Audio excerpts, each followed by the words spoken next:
नमस्कार. पुन्हा एकदा एका नवीन व्हिडिओसोबत तुम्हा सर्वांचं आपल्या चॅनलमध्ये खूप खूप स्वागत आहे.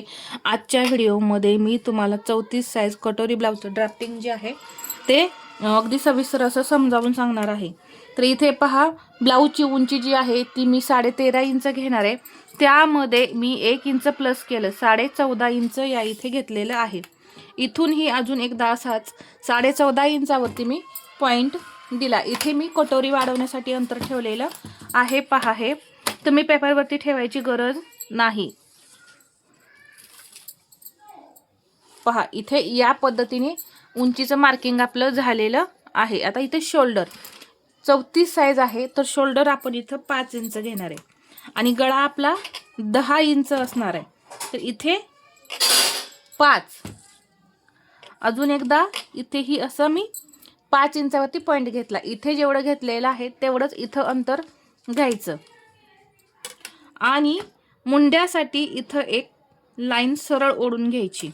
ओढल्यानंतर इथे आपण 5 इंच शोल्डर घेतले, तर त्यामध्ये अर्धा इंच प्लस करून 5.5 इंच आपण इथं मुंडा घ्यायचा आहे. किंवा मी मुंडा फॉर्म्युला सांगितलेला आहे, पहा, चेस्टनुसार, तो सुद्धा तुम्ही वापरला तरी सुद्धा चालणार आहे. एकदम परफेक्ट असा तो मुंडा येतो. मुंडा फॉर्म्युल्याचा व्हिडिओ आहे, पहा, आपल्या चॅनलवरती तुम्ही पाहू शकता. चेस्टनुसार मी मुंडा फॉर्म्युला सांगितलेला आहे. इथे आता 34चा चौथा भाग किती येतो? 8.5 इंच आणि याच्या पुढे हे 1.5 इंच मार्जिन. इथे 8.5 इंच मी घेतलेलं आहे.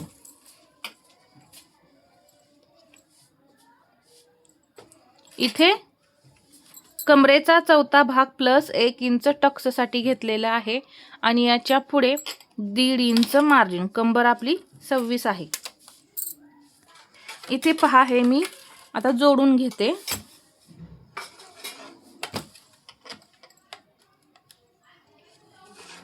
या पद्धतीने. आणि पाठीमागील मुंड्याला आकार देण्यासाठी मी 1.25 इंच घेणार आहे. इथून हा पॉइंट इथे आला, पहा, इथे 1.25 इंच आला आणि इथे अर्धा इंच, इथे अर्धा इंच, आणि ही जी मुंडेची उंची आहे त्याचा मी आता मध्य करणार आहे. आणि या पद्धतीने मी आकार दिलेले आहेत. आणि इथे 1.5 इंच आतमध्ये येऊन पुढच्या मुंड्याला आपण आकार द्यायचे. एक तिरकी लाईन ओढून घेतली, 1.5 इंच घेतलं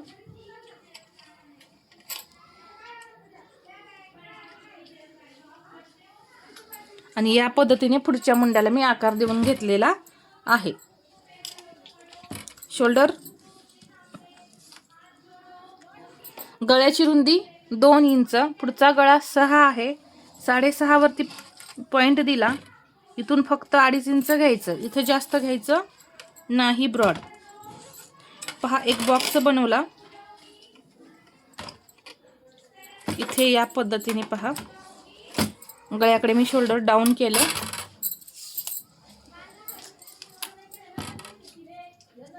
अडीच, इथूनही 2.5, एक लाईन ओढून घेते. क्रॉसपट्टी आहे, पहा, ही 1.5 इंच क्रॉसपट्टीला आकार देण्यासाठी. इथून कटोरी घ्यायची 5, इथूनही 5, एक लाईन ओढून घ्यायची सरळ. ही का ओढून घ्यायची? कटोरीला आकार एकदम परफेक्ट येण्यासाठी ही लाईन ओढून घ्यायची. लाईन ओढून घेतल्यानंतर इथे गळ्याच्या वर 1 इंच जायचं आणि इथून एक तिरकी लाईन ओढून फक्त या पद्धतीने कटोरीला आकार देऊन घ्यायचे. पहा, किती परफेक्ट असा हा आपला 34 साईजचा डायग्राम जो आहे कटोरी ब्लाऊजचा तयार झालेला आहे.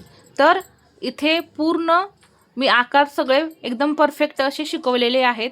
क्रॉसपट्टीचा आकार, कटोरीचा आकार, मुंड्याचे आकार, दोन्ही आकार इथे मी सांगितलेले आहेत. आता आपण ही कटोरी कशी वाढवायची हे पाहूया.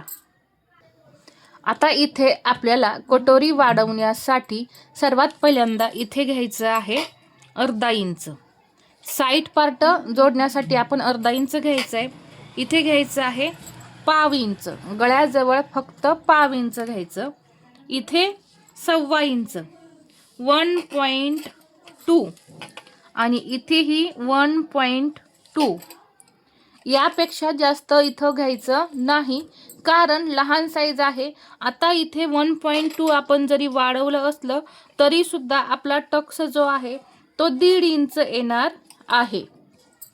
तर हा आकार मी अगदी हळूहळू वाढवत इथे आणून जोडला. थोडा हा बाहेर गेला तर मी हा असा आतमध्ये आकार घेणार आहे. पहा या पद्धतीने, कारण पॉइंटने सुद्धा फरक पडतो. इथे हा पॉइंट जोडून घेऊन हे किती आहे पहा 4.5 इंच. तर इथे सुद्धा आपल्याला हे बरोबर 4.5 इंच ठेवायचं.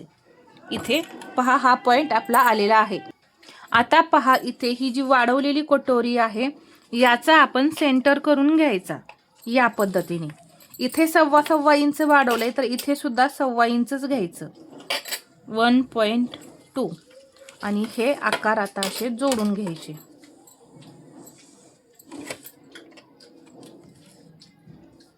इथे सुद्धा अर्धा इंच किंवा पाव इंच वरती जाऊन या पद्धतीने हे आकार द्यायचे. आता आपली ही कटोरी किती होती मूळ 5 इंचाची. तर टक्स देऊन सुद्धा आपली कटोरी किती पाहिजे 5 इंचाची तयार पाहिजे. तर टक्स देण्याची इथे एक पद्धत आहे पहा. 2 पद्धती इथे मी तुम्हाला सांगेन. ही 1.25 इंच आहे, यामध्ये पाव इंच प्लस करा, किती होतं 1.5 इंच. तर इथून 1.5 इंच घ्यायचं. 1.5 समजलं. किती वाढवलेलं आहे आपण 1.25 त्यामध्ये पाव इंच प्लस केलं म्हणजे 0.25 प्लस केलं किती झाले 1.5 इंच. तर ते आपण इथं 1.5 इंच टक्स घेतला. 2.5 इंच उंचीला टक्स घ्यायचा आणि या पद्धतीने पहा हा टक्स आपला तयार झाला. आता ही आपली कटोरी बरोबर आहे की नाही हे कसं चेक करायचं. कटोरी आपली किती आहे मूळ 5. तर पहा इथे 2.5 इंचावरती पॉईंट द्यायचा. हा कोपरा आता आपण रब करून घेऊ. या पद्धतीने आपण कटोरी कट करणार. इथेही 2.5 इंच म्हणजे हे 2.5 आणि हे 2.5 किती झाले 5. तर इथे पहा बरोबर शिलाईसाठी अर्धा इंच मार्जिन आणि इथे सुद्धा शिलाईसाठी परफेक्ट मार्जिन आपलं राहिलेलं आहे. म्हणजे टोटल कटोरी आपली 5 इंचाचीच तयार होणार. म्हणजे आपण टक्स घेतलेला परफेक्ट आहे. टक्स किती घेतला आहे आपण 1.5 आणि 1.5. या पद्धतीने तुम्ही टक्स काढायचा आहे. किंवा ही जी कटोरी आहे त्याचा सेंटर करायचा, दुमडून घ्यायची. अर्धा इंच इकडे मार्जिन सोडून तुम्ही इकडे 2.5 इंचावरती पॉईंट द्यायचा आणि जे काही शिल्लक राहील ते तुम्ही टक्स म्हणून वापरायचं आहे. ही झाली दुसरी मेथड. कोणतीही पद्धत वापरा, टक्स आपला सेमच येणार. 1.5 इंच टक्स भरणार आहे, त्यामुळे टक्स आपला चुकणार नाही. तर इथे मी एकदम परफेक्ट अशी 34 साईजची कटोरी कशी वाढवायची हे सुद्धा मी तुम्हाला एकदम परफेक्ट असं सांगितलेलं आहे. यामध्ये तुम्हाला काही अडचणी येत असतील तर तुम्ही मला कमेंटमध्ये सांगा, मी नक्कीच त्या दूर करण्याचा प्रयत्न करीन. तर हा आजचा व्हिडिओ तुम्हाला कसा वाटला हे मला कमेंटमध्ये सांगा आणि व्हिडिओ आवडला असेल तर लाईक करा, शेअर करा आणि असेच नवनवीन व्हिडिओ पाहण्यासाठी आपल्या चॅनलला सबस्क्राईब करायला विसरू नका. धन्यवाद.